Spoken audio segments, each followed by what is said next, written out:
Fala galera, sejam muito bem-vindos a mais uma edição do Melhores Apostas. Meu nome é Léo Guimarães e, é claro, ao meu lado está sempre ele, Fernando Keller, que além de repórter do Super Lutas, é um entusiasta nas apostas online. E olha só, senhoras e senhores, preparem o coração. O UFC 301 está chegando e vai ser sediado na cidade maravilhosa, no Rio de Janeiro, e será protagonizado por Alexandre Pantoja contra Steve Erceg pela disputa do título peso mosca.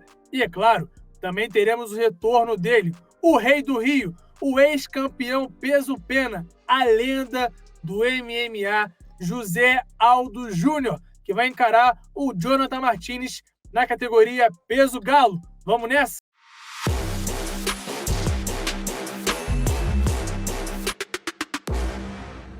E o Melhores Apostas, oferecimento da Stake, casa oficial do UFC, que está trazendo duas ótimas promoções para o UFC 301. Então, anota aí. Na luta do Alexandre Pantoja, se você apostar na vitória do brasileiro e ele vencer na via rápida no primeiro ou no segundo round, ou seja, por nocaute ou por finalização, você vai duplicar o seu lucro com a vitória dele, no primeiro ou no segundo round pela via rápida.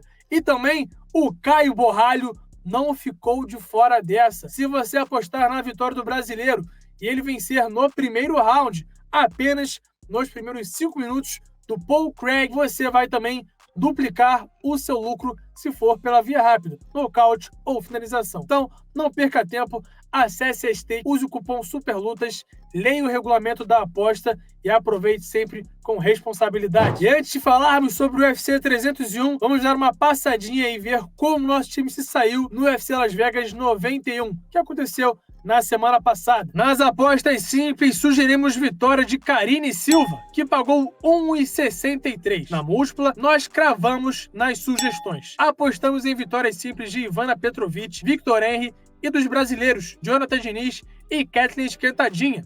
No total, a odd pagou 2,61. E agora sim, vamos aos destaques do UFC 301. Na luta principal do evento, Alexandre Pantoja defende o título dos moscas contra o perigoso Steve Erceg. Jonathan Martínez recebe José Aldo após o brasileiro ficar 2 anos inativo. Anthony Smith e Vitor Petrino realizam duelo de gerações na categoria dos meio pesados. Michel Pereira busca vingar os brasileiros e encara Ihor Potieria, que venceu Marício Shogun Rua e comemorou dançando em frente à lenda do MMA. Paul Craig e Caio Borralho abrem o card principal em duelo de faixas pretas. E chegou a hora de falarmos sobre a luta principal do evento na disputa de cinturão entre Alexandre Pantoja e Steve Erceg. Pantoja, que já é veterano, já tem muita luta aí na sua bagagem, em sua passagem pelo Ultimate, vai defender o título contra o australiano, que vai apenas para a sua 4ª luta na organização. E aí, Fernando, é o seguinte, como disse o treinador do Pantoja, a gente não tem muita coisa para ver do australiano, a gente não tem muito vídeo, não tem muito o que aprender sobre ele, e isso é o que torna o lutador perigoso. Mas mesmo assim, eu quero saber o seguinte, quem é o legítimo favorito para esse confronto? Alexandre Pantoja, que vem numa crescente absurda, ou Steve Erceg, que comeu aí pelas beiradinhas e ganhou essa chance inédita de disputar o título dos moscas? Bom, Léo, primeiramente, acho que é possível dizer que os astros se alinharam a favor do Astro Boy, né? O Steve Erceg, que caiu de paraquedas ali, a disputa de cinturão caiu no colo dele por vários fatores ali dentro da divisão, a falta de adversários disponíveis para o Pantoja, que precisava capitanear esse card no Rio de Janeiro, e acabou favorecendo ali o Steve Erceg, que é apenas o 10º colocado no ranking da divisão, mas não se engane, o cara é o 10º colocado, mas ele chegou no UFC há menos de 1 ano, a estreia dele foi em junho de 2023, e ele já impressionou desde então. Ele estreando, pegou uma luta ali em cima da hora contra o David Vorak, que é um atleta ranqueado da categoria, teve uma ótima performance. Não é que ele venceu a ser uma luta apertada, ele dominou o Dvorak quando ninguém sabia quem era o Steve Erceg e mostrou seu cartão de visita, já garantindo um lugar no ranking na primeira luta. Depois disso, enfrentou o brasileiro Alessandro Costa, que vai estar no card, fez uma luta competitiva até certo ponto, mas venceu outra decisão unânime, e aí impressionou todo mundo com um nocaute brutal, espetacular, contra o Matt Schnell em março desse ano, que foi o que credenciou ele de fato a essa disputa. Dito isso, eu acho que o Pantoja tem que ser considerado favorito aqui. É o campeão, está enfrentando a elite da categoria. Se a gente fala que o Erceg é impressionante pelo que ele fez com o David Vorak, o Pantoja é impressionante pelo que ele vem fazendo com os caras mais tops assim, da categoria, ex-campeões como o Breno Moreno, tirou o Breno Royval para nada também recentemente. É um cara que está numa constante evolução, mesmo sendo o campeão,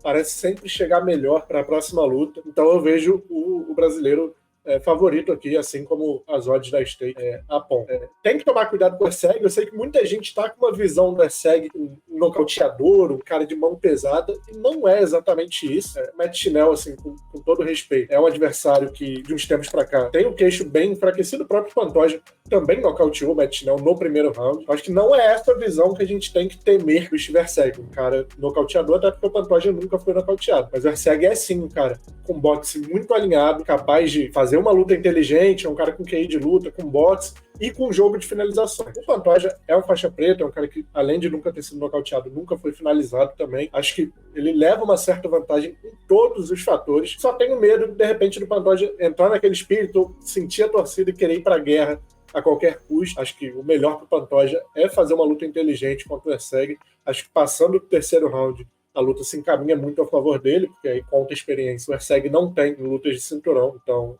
botando tudo isso na balança, eu confio no favoritismo do Pantoja. Tem que ficar de olho no Erceg, não no que a galera tá muito de olho, que é o poder de nocaute, mas sim nas outras valências do australiano, como ritmo de luta, boxe e jogo de chão também, que ele é perigoso. Mas acho que o Pantoja é um pouquinho melhor do que ele em tudo. Alexandre Pantoja soma 5 vitórias seguidas no UFC e não perde desde julho de 2020. 3 das últimas 5 vitórias aconteceram na decisão dos juízes, incluindo as últimas 2. Nunca foi nocauteado ou finalizado em 32 lutas na carreira. Steve Erceg soma 11 vitórias consecutivas e não perde desde a segunda luta profissional em 2017. Conquistou 8 das 12 vitórias da carreira por interrupção, com 6 finalizações e 2 nocautes. 2 das 3 vitórias no UFC vieram na decisão dos juízes. O campeão está de volta. O Rei do Rio vai lutar diante do seu reinado. José Aldo se prepara para encarar Jonathan Martinez, que vem em grande ascensão, atual 14º colocado no ranking dos galos e perigosíssimo na luta em pé, onde, é claro, o nosso brasileiro sempre dá um show. Fernando, o Aldo é azarão nas casas de apostas, meu amigo. Então eu quero te perguntar o seguinte, sem patriotismo, sem pachequismo aí, para quem você dá, para quem você aponta essa possível vitória? O Jonathan Martinez, que vem batendo em todo mundo, ou o Aldo, que segue sendo perigoso, mesmo 2 anos parado, mas, claro, sempre evoluindo na sua luta de boxe? Quem é o seu palpite pro UFC 301?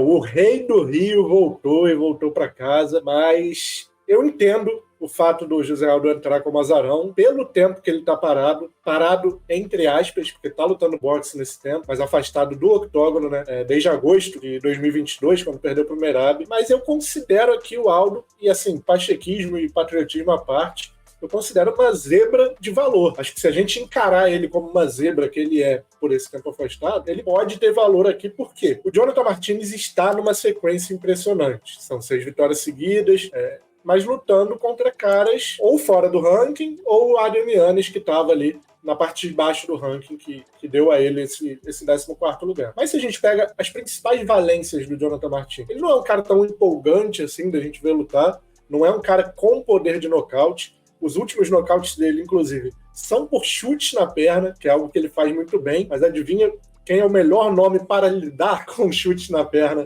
na história do MMA, com todo respeito a Marco Ruas, a Pedro Rizzo, mas o maior chutador de perna da história do MMA, na minha opinião, é o José Aldo. E assim, ele sabe lidar com isso. Poder de fogo por poder de fogo, eu sou mais o José Aldo. Numa luta de 3 rounds, eu acho que o Aldo ainda tem condições totais assim, de render 15 minutos de altíssimo nível. Aí a gente pega a sequência do Jonathan Martínez e a sequência mais recente do José Aldo. O Jonathan Martínez, ele entraria como favorito contra o Marlon Vera? Ele entraria como favorito contra o Rob Fonte? Não sei, são questões. Fato é que o José Aldo venceu e convenceu contra esses caras. E mais do que isso, quando ele perdeu para o Merab, ele foi o cara que deu mais dificuldade para o Merab em toda essa sequência do georgiano, rumo a muito provável disputa de cinturão agora contra o Sean O'Malley. Tirando ali o Marlon Moraes, que chegou a balançar o Merab no comecinho da luta, acho que ninguém ninguém chegou tão perto de vencer o Merab quanto o Aldo. Rolou ali um errinho de estratégia, alguns ajustes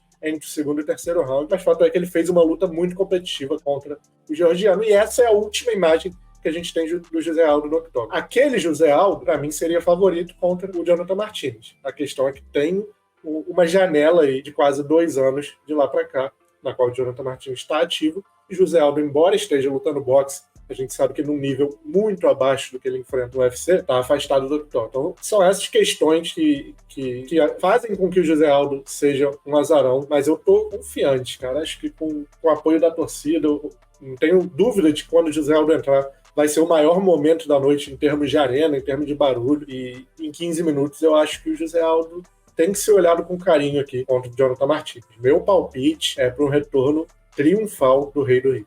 Jonathan Martínez soma 6 vitórias consecutivas no octógono e não perde desde março de 2021. Conquistou 4 das últimas 6 vitórias na decisão dos juízes. 12 das 13 lutas no UFC duraram mais de 1 round e meio. José Aldo venceu 3 das últimas 4 lutas, mas vem de derrota para Merab Dvalishvili em agosto de 2022. Conquistou 17 das 31 vitórias da carreira por nocaute. As últimas 7 lutas duraram 3 ou mais rounds e 6 chegaram à decisão dos juízes. Invicto no UFC e querendo fazer o seu nome, querendo impressionar, Caio Borralho se prepara para encarar o perigoso e ousado Paul Craig. Fernando, o Caio, que é um faixa preta legítimo de jiu-jitsu, assim como seu adversário, tá falando a semana toda, o mês todo, desde que a luta foi marcada, que ele vai nocautear o escocês. Ele não tá cogitando, ele tá cravando, está dizendo que seu adversário é um homem morto. Então eu tenho que te perguntar, para quem você vai apontar a vitória desse confronto e se você acredita mesmo que o nosso brasileiro possa nocautear o seu adversário no dia 4 de maio, no card principal do UFC 301.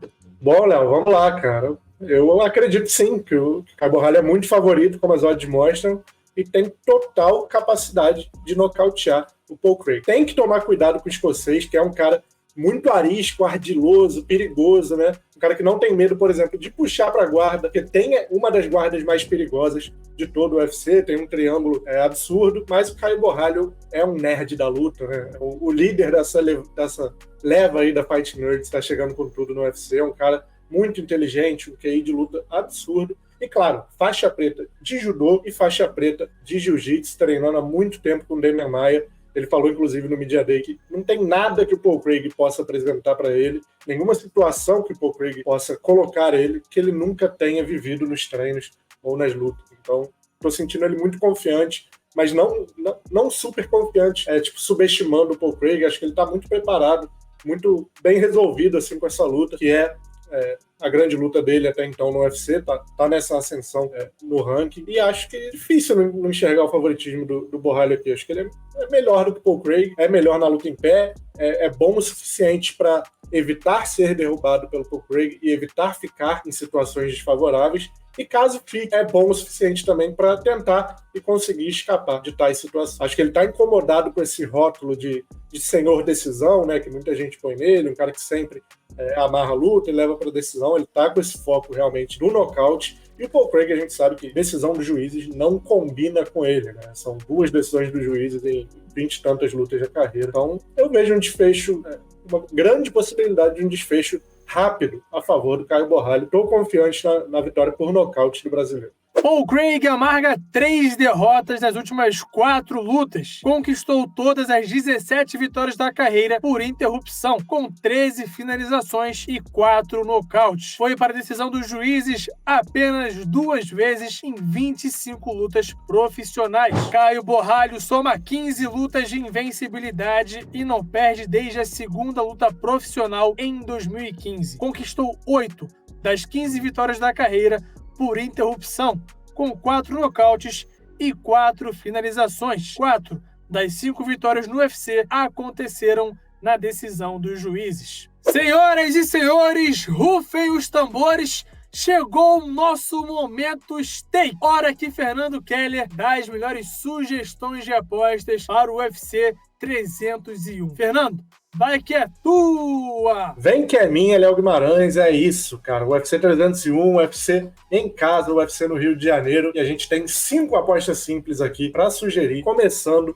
na luta principal, disputa de cinturão peso mosca, Alexandre Pantoja e Steve Erceg. A gente vai com a vitória do campeão para defender o título pela segunda vez. Tudo que a gente já falou, né? O Erceg é perigoso, mas acho que o Pantoja tem todas as ferramentas para lidar com o australiano. Acho que ele é melhor, um pouco melhor do que o Steve Erceg em tudo. Tem experiência contra a elite, tem experiência em 5 rounds, em disputas de título, no grande palco. Então a vitória do Pantoja pagando 1,51 tem valor, ainda mais levando em consideração a promoção da stakes. Se você aposta na vitória do Pantoja e ela acontece dentro dos 2 primeiros rounds, por nocaute ou finalização, você dobra o seu prêmio. Então tem muito valor aqui essa odd de 1,51 no Pantoja. Seguindo para a luta co-principal, retorno de José Aldo, retorno do Rei. O Rei do Rio está em casa.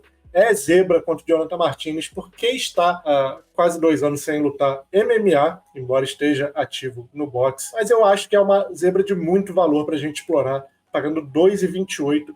Um cara que vinha lidando com desafios muito maiores do que o Jonathan Martínez, como o caso Merab Dvalishvili, Marlon Vera, Rob Fonte. Então, acho que o Aldo tem mais poder de fogo, tem mais ferramentas do que o Martínez, e numa luta de 15 minutos, eu vejo um cenário favorável aqui, a zebra, pagando 2,28 para o Aldo. Seguindo com a terceira luta que a gente analisou aqui, Caio Borralho contra Paul Craig. A gente vai apostar na vitória do Caio Borralho por nocaute ou finalização. Estou confiando no sangue no olho aí do Caio, tá vindo com tudo para cima do Paul Craig, e além disso, o Paul Craig é um cara que não leva lutas para decisão, não gosta muito de apanhar, é verdade, e acho que o Caio Borralho vai chegar num ritmo muito forte, é um cara que vai vir para o nocaute, mas pode pintar uma finalização, de repente ele balança o Paul Craig grog ali, Caio é um faixa preta de jiu-jitsu, não vai deixar passar uma oportunidade, embora ele queira o nocaute. Então, nocaute ou finalização, pagando 1,71 para o Caio Borralho. Seguindo para o card preliminar, encerramento do card preliminar, Joanderson Tubarão e Jack Shore. A gente vai de novo aqui na vitória do brasileiro. Eu gosto do Jack Shore, acho ele um ótimo lutador, mas acho ele um ótimo peso galo. Tem uma diferença gritante física aí entre o Joanderson e o Jack Shore. Acho que isso vai prevalecer dentro do octógono. O Joanderson é favorito aqui, pagando 1,63. Gosto muito do Joanderson, um cara com poder de nocaute, com poder de finalização. Eu estou confiante para ele nessa luta. Assim como estou para a estreia de Maurício Ruffi contra o Jamie Mullarkey. Maurício Ruffi impressionou no Contender Series, venceu o parça lá do Islam Makhachev, nocauteando no terceiro round. É um cara com muito poder de nocaute, que emula ali mais ou menos o estilo do Conor McGregor, né?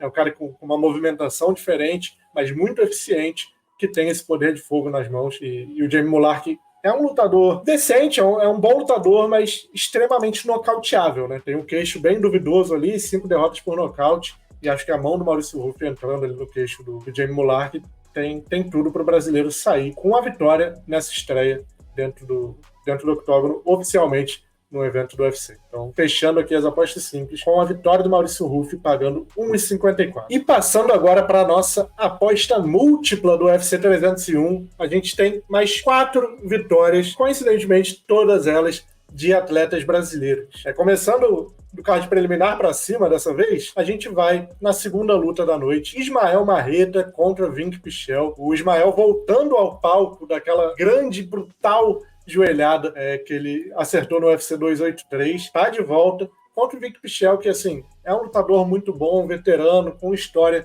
na organização, mas aos 41 anos eu não consigo ver, depois daquela derrota contra o Mark Madsen, ele sendo competitivo contra um cara como o Marreta, né? Um cara que tá chegando agora, cheio de fome, um cara com poder de nocaute, um cara muito forte fisicamente. Acho que vai ser demais aqui pro veterano. Acho que a vitória de Ismael Marreta pagando 1,22 para abrir a nossa múltipla tá de bom tamanho. Seguindo aí no card preliminar com a muito promissora Yasmin Lucindo. Mais um duelo semelhante, assim, uma grande promessa na Yasmin, que tem 22 anos, contra uma veterana, a Carolina Kowalkiewicz, que assim, viveu momentos terríveis dentro do octógono, mas está dando uma volta por cima, está numa sequência de vitórias. Mas acho que a juventude, o ritmo, a dinâmica da Yasmin Lucindo vai ser demais aqui para a veterana, pagando 1,27 a vitória da Yasmin. Aí a gente pula para o card principal com Michel Pereira pagando 1,17 e Vitor Petrino pagando 1,20. A vitória aí dos dois brasileiros, que assim, não é muito segredo. Acho que o Potieria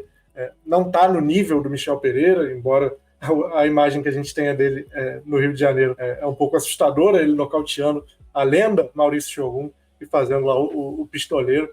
Mas acho que o Michel tem de tudo para vingar aí o Shogun e os brasileiros contra um bom, mas limitado Potieria. Acho que o nível do Michel é outro, é de lutar contra ranqueado nessa divisão. O Potieria não enxergo ele no mesmo nível que o Michel. E o Vitor Petrino também, cara. Muito favorito aí pro duelo contra o Anthony Smith. É a grande luta da carreira dele. Acho que o Anthony Smith, em relação ao Potieria, é um nível diferente de lutador. A gente tá falando de um cara que já lutou por título, que já enfrentou a elite da categoria, mas que vem numa fase inconsistente, digamos assim, não muito confiável. O Petrino, pelo contrário, é um cara com muito poder de nocaute, mas que mostrou na última luta que tem capacidade de derrubar, que tem capacidade de fazer uma luta mais estratégica, e acho que ele vai ser demais para o Anthony Smith, vai continuar seguindo essa ascensão aí dentro dos meio pesados. Então estou confiante aqui tanto no Michel quanto no Petrino, Yasmin Lucindo e Ismael Marreta para fechar a nossa múltipla com uma odd total de 2,18. A última bateu semana passada, vamos torcer para essa bater também. Estou confiante para fechar assim no nosso momento stake do UFC 301. Sugestões passadas, então eu peço a você que deixe aqui nos comentários o que você acha das apostas sugeridas por Fernando Keller. Fiquem à vontade para aprovarem ou desaprovarem. Lembre-se que o espaço é aberto para todos. Olha só, galera, antes de encerrar o vídeo, eu vou lembrar vocês das duas promoções que a Stake está trazendo para o UFC 301. Na luta do Alexandre Pantoja contra o Steve Erceg. Se você apostar na vitória do brasileiro, torça muito para que ele vença pela via rápida, ou seja, nocaute ou finalização nos 2 primeiros rounds. Porque se isso acontecer, você vai duplicar o seu lucro apostado no Pantoja. E a mesma coisa, praticamente a mesma coisa, vale para o Caio Borralho, mas apenas no primeiro round. Se o Borralho vencer pela via rápida nos primeiros 5 minutos, você também duplica o seu lucro apostado na vitória do brasileiro. Então, não perca o seu tempo, vá na Stake, use o cupom SUPERLUTAS, tudo junto, leia o regulamento e aposte com responsabilidade. Galera, bom evento a todos, boa sorte, aposte com responsabilidade, sempre sendo maior de 18 anos, e eu te espero aqui na próxima edição. Valeu!